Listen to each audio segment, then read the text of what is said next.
Yn Eisteddfod Pontypridd, mi aeth licia fi, oedd o'n ni yna bach i ddwrnod, a mi fuon ni i weld Sioe Gerdd Nia Ben Aur fel rhai ohonoch chi. A rhai ohonoch chi ar nos Sadwrn, a rhai ohonoch chi ar y nos Lun. O'n i gyda'r daw yn y perfformiad gwreiddiol y 1974 yn y pafiliwn mawr oedd yn cymryd 6 mis i gael ei adeiladu. A felly, glywys i, oedd yn y cyhoeddi Nia Ben Aur, oedd y llinella yn agor 9:00 bore rhyw bore, oedd Oasis di fyny, o'n i ar y ffôn yma, yn y cyw, yn barod i gael 2 docyn ar gyfer digwyddiad y flwyddyn Nia Ben Aur. Ac o'n i'n edrych ymlaen yn fawr iawn i fynd i'r digwyddiad. Ac o'n i yna, ddech chi bod ar y ffôn, o'n i yna, o'n i ar 5 munud cyn i fi gael fy rhywbeth. A dyma cael y 2 docyn. A dyma wrando eto cyn y noson ar y record. Mae gen i record reiniau. O, dos yn ôl yn ti?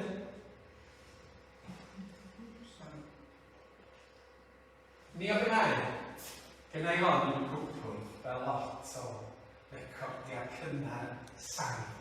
Nia Ben Aur, a gwrando ar y caneuon a'r soundtrack. A canu efo'r gen... Cwsgo siaith, cwsgo neu. Nia Ben Aur, o dirna no, ti oedd o welchan dan welodos. A dyma mi sylweddoli, dwi'n gwybod geiriau'r caneuon yma i gyd o hyd.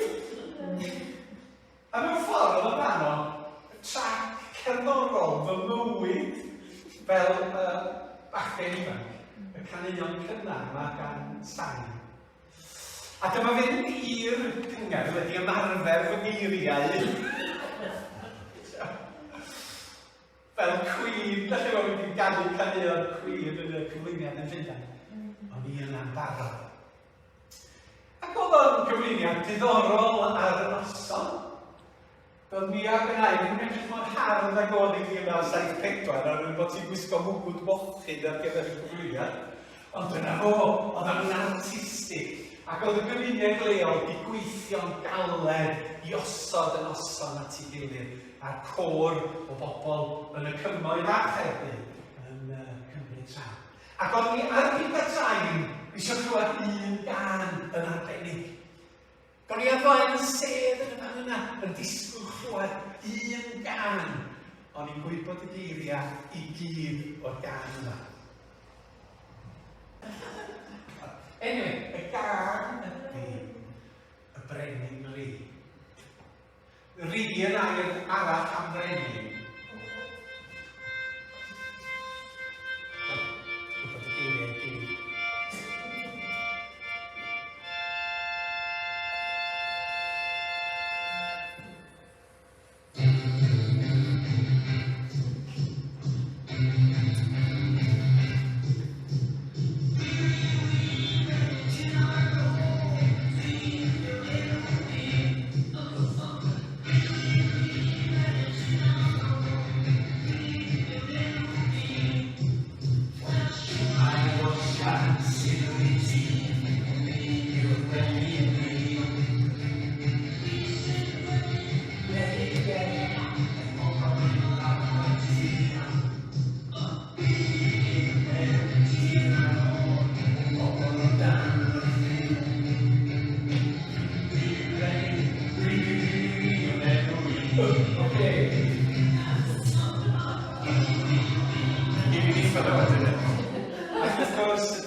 Tyrd i weld fy mpalas i a wnaed o stainless steel, golfing links, silver sinks ac yn y blaen.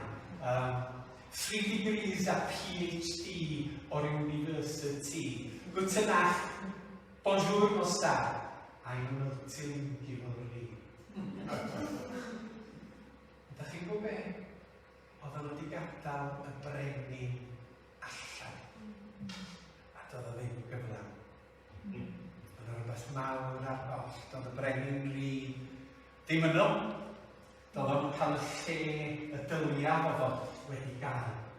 Ac felly anghyflawn oedd Sioe Nia Ben Aur. Dyma sy'n digwydd efo Duw yn y cymuned ni ac yn y cenedl ni ac o fewn I ddynoliaeth. Maen nhw'n gadael y brenin allan o bob dim erbyn hyn. Maen nhw'n gwrthod I deyrnasiad o. Maen nhw'n gwrthod I gan o gariad yn yr arglwydd Iesu.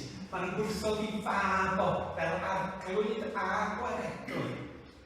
Ac yn dilyn brenhinoedd bychan bach darfodedig iddyn nhw eu hunain. A dyma mewn ffordd ydy'r hanes sydd yn dilyn drwy'r Hen Testament a Testament Newydd.